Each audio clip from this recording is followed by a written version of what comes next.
Hi all, இன்றைக்கி ஒரு சூப்பரான பூரி பொட்டேட்டோ பீஸ் போட்டு மசியல் எப்படி பண்ணுறதுன்னு பார்ப்போம். ஒரு கடாய் எடுத்துக்கோங்க, ஆயில் ஊற்றிக்கோங்க, கடுகு போட்டுக்கோங்க. பொரிஞ்சதுக்கப்புறமா ஆனியன் போட்டுக்கோங்க, கருவேப்பிலை போட்டுக்கோங்க, பச்சை மிளகாய், பூண்டு ஒரு 2 பல் தட்டி வச்சது போட்டுக்கலாம்.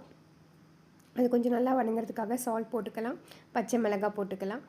ஒரு 2 மினிட்ஸ் நல்லா வணங்கினதுக்கப்புறம் ஒரு தக்காளி நல்லா ஃபைனாக சாப் பண்ணி வச்சது அதை நல்லா போட்டுட்டு ஒரு 5 மினிட் ஒரு 2 to 3 மினிட்ஸ் விட்டிங்கன்னா நல்லா வணங்கிடும். அது நல்லா வணங்கினதுக்கப்புறம் குட்டி குட்டியாக கட் பண்ண பொட்டேட்டோ பீஸ் ரெண்டையும் போட்டுடணும்.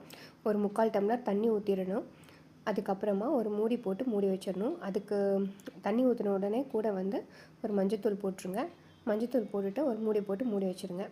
ஒரு 15 மினிட்ஸ் மூடி வச்சுருங்க. அந்த 15 மினிட்ஸில் நம்ம எப்படி பூரி செய்கிறதுன்னு பார்த்துருவோம். ஒரு 2 கரண்டி பூரி மாவு, அதாவது வீட் ஃப்ளார், அதில் வந்து லைட்டாக உப்பு, ரவை, அதுக்கப்புறமா தேவையான அளவு தண்ணி, மாவு ரெடி ஆகிடுச்சு. பால் பண்ணிக்க வேண்டியதான். அதுக்குள்ளே பூரி மசியல் பொட்டேட்டோ நல்லா வெந்துருச்சு. இப்படி போட்டு மசிச்சு விட்டுக்கோங்க.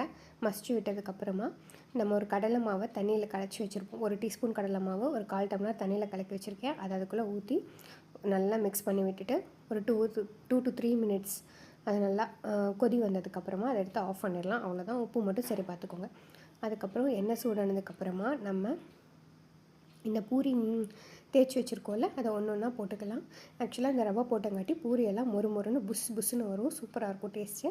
ட்ரை பண்ணி பாருங்கள். கடலை எண்ணெயில் செஞ்சால் இன்னும் டேஸ்ட்டு நல்லாயிருக்கும். இது மாதிரி எல்லா பூரியும் நம்ம இது மாதிரி சுட்டு எடுத்துக்கலாம். ஸோ இன்றைக்கோட லன்ச் என்னென்னு பார்த்தீங்கன்னா பூரி பொட்டேட்டோ மசியல் செம்ம டேஸ்ட்டாக இருக்கும். இதே மாதிரி மறுபடியும் நிறையா லன்ச் பாக்ஸ் ரெசிபீஸோடு பார்க்கலாம். இது ரொம்ப டேஸ்ட்டாகவும் இருக்கும், ஹெல்த்தியாகவும் இருக்கும். ட்ரை பண்ணி பார்த்துட்டு like, comment, follow and subscribe பண்ணிக்கோங்க. இதே மாதிரி நிறையா பார்க்குறதுக்கு ஃபாலோ பண்ணிக்கோங்க. பாய், see you.